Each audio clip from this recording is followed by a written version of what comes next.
Welcome to Urban Farm. This is episode 26 and we're getting back to some old school farming.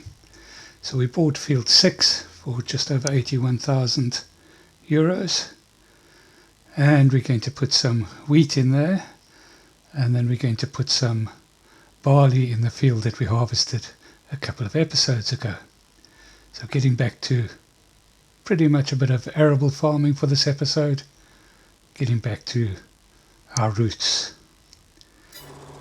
Right, let's get going. So we'll just pop up to the field and have a quick look at it. Just give you an idea of where it is in the scheme of things. So we're going past the turnoff to the store, and it's the very next right, and up towards the biogas plant. And just as we come out of town, it's this field on the left. It's got a bit of undulation to it, to say the least. Pretty much hillside farming.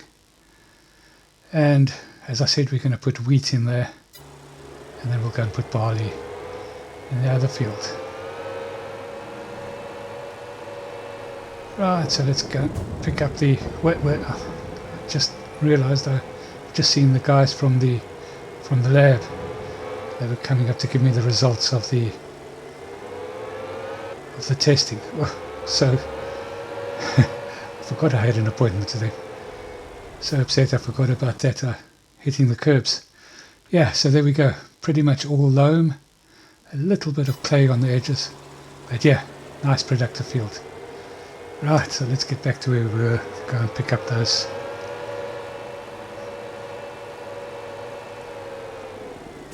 Well, go and pick up the cedar.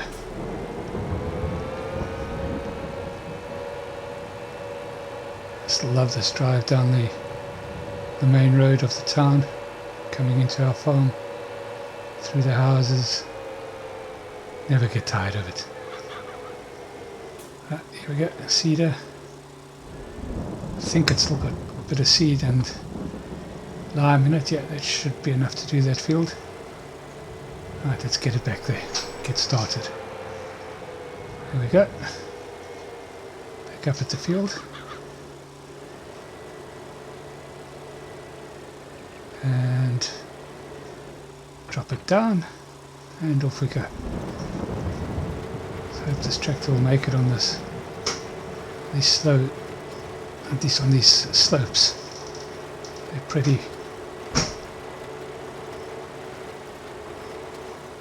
steep. Yeah, it does okay. I can feel it pushing me on this plough. Not this plough, the cedar. Yeah, it'd be better to get a cedar that is directly connected to the 3-point hitch. I think it'd just be a lot easier. I did struggle. I should say I'm struggling to do the turn, especially on the hills. Not so much here. This one is reasonably okay. It's the top end where we have a lot of the hill taking effect. I said this was okay, but still struggling a little bit. Yeah, not my finest moments when it comes to manipulating a cedar. In fact, the whole episode was like that. It's like I've never used the cedar before. In the event, we got the job done in the end. Spoiler alert, of course. Dear. Here we go. It's a bit tight with the trees right against the. So what I should do, of course, is just do up and down headlands here. We have to just note. Really struggling to get the finer movements. Cedar just kept on wanting to break away all the time. I'm going to say it's because of the slopes. It's probably just because of bad driving.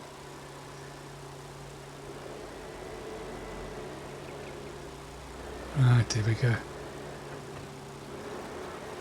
Get that all connected up. It's pretty much one headland. We'll go around afterwards and do all the little bits and pieces on the edges.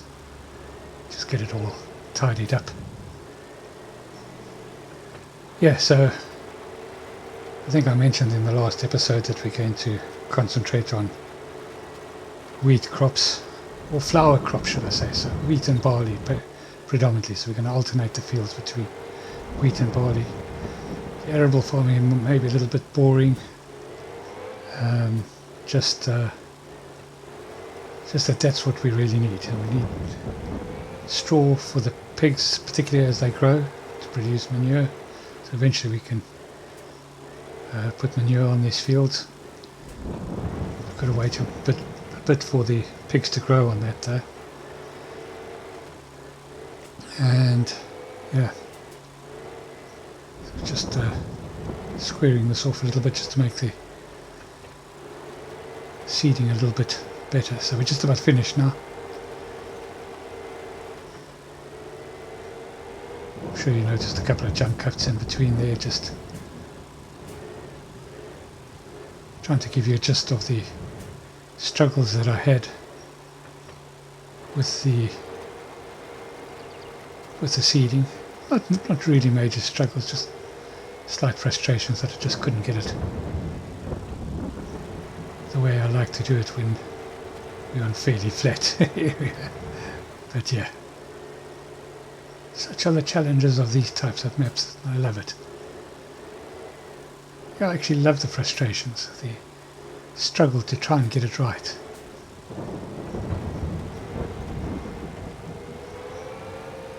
So we're just going to pick up all the little bits and pieces that we missed. Not too worried about driving over the fields. I'm sure you noticed it was raining. I particularly don't mind seeding in the rain. I think it just beds the seeds in a lot better, as long as of course you are not getting into really muddy conditions. So in this case I suppose it looks like it was quite heavy rain. We did hear a bit of thunder along the way, so really possibly should not be seeding in this sort of heavy rain, but certainly in light rain and drizzle until it gets too muddy, I normally don't have a problem seeding.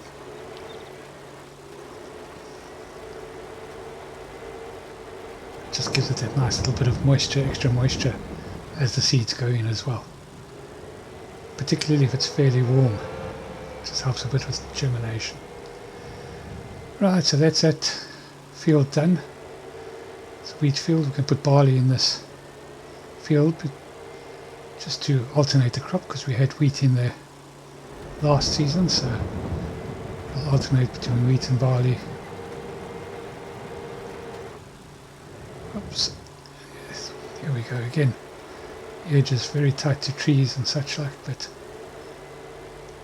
yeah, I think I like this seeder for its width, its simplicity. It was cheap to buy, and it covers a bit of ground. But I might have to look into seeders that fix to the 3-point for future jobs, particularly these tight fields. I just find them easier to handle in the nooks and crannies. There we go. Not too bad. Get that done. Oh, I still left a little bit. We'll catch it later again.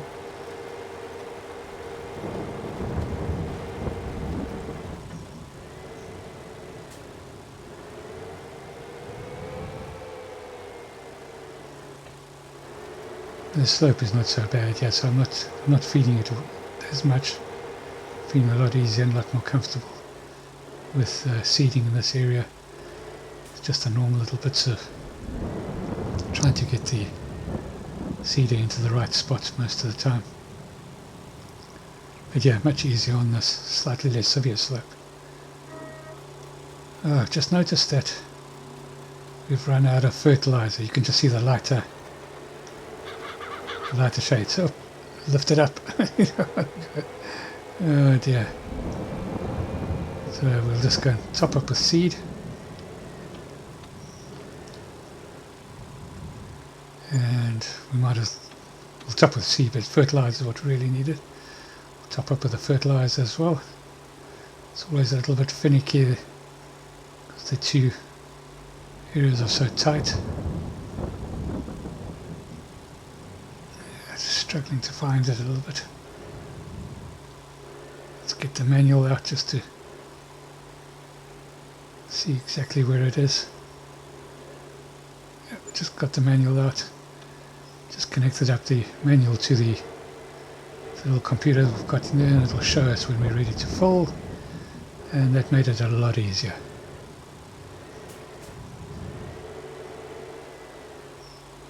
Right, so we'll come back and fertilize after that. Of course, with precision farming we can switch off the seeding part, so once we've finished planting now, we will then come back and fertilize there's a couple of strips that we missed.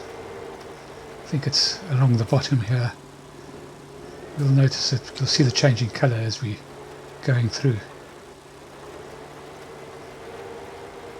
This is still right down here. Yeah, there you can see it. There, that's where it changed. We were up and downing, trying to get into the corner in the last headland. Yeah, so once we're finished, we'll just switch off the seed part and just fertilize that last little area.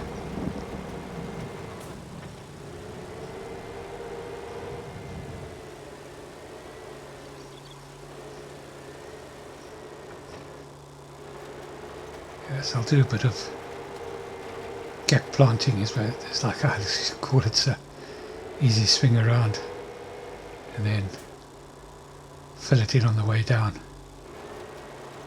Should work fairly well in this field. It's squarish. It's not quite square. Rectangularish, but still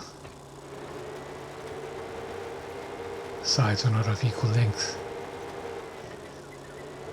Or the opposite sides, should I say, are not of equal length. So that makes something else. Can't remember. Is it a rhomboid or not sure? Can't remember. A long time ago since I did that at school. I suppose it should be just general knowledge that you have.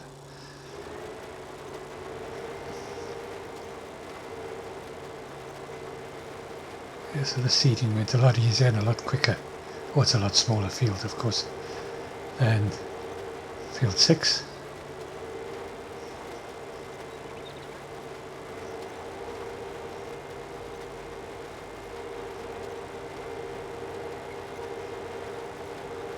It's not always an exact science. Sometimes you have little strips, but once again, with precision farming, it doesn't really affect your seeding rate too much, or the seed you use, because it only seeds the areas where it's needed. Joys of modern technology.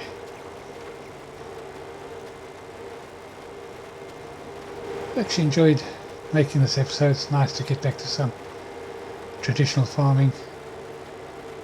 I mean, everything that we've done so far has been, well, a lot of what we've done so far has been sort of greenhouse, more modern urban farming. But I really do want to have some good old time. Well, I suppose the vegetable fields are really old time as well, but still, yeah, that's it. That's about done. Go and park this up, and then we'll go and buy a roller, and we'll roll the fields.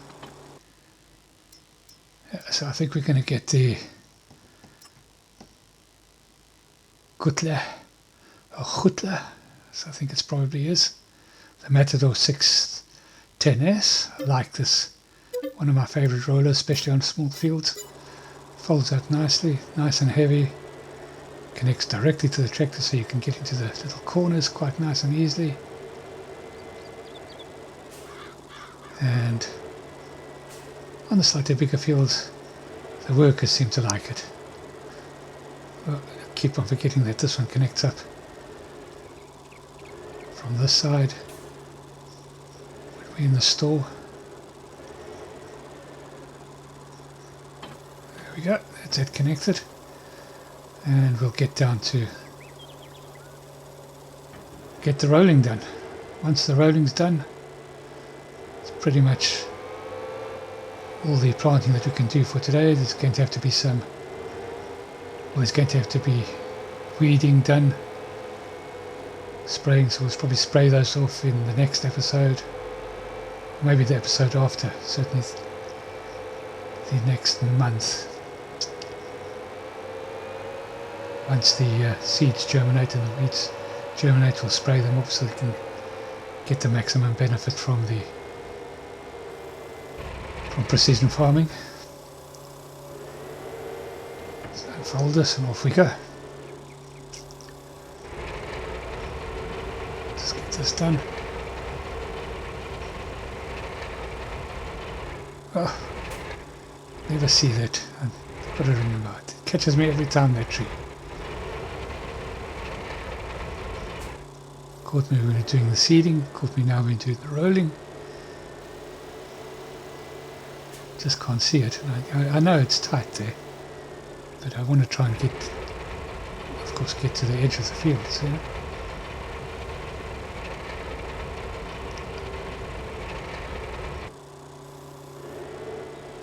I like that we've at least left little verges in different places. Could have left a bit more to allow roots for wildlife to move. Always very important in farming.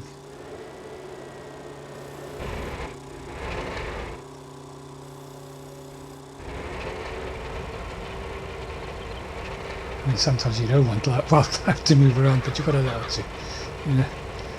Especially when you're going to be grain heavy like we are. Certainly don't want. We have to be careful of mice in our storage. Right, so we're just about done with this field. It's been pretty eventful, pretty easy going.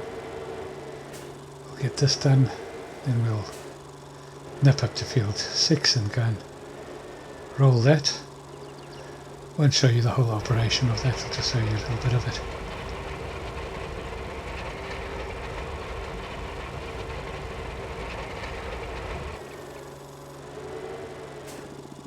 Little slithers,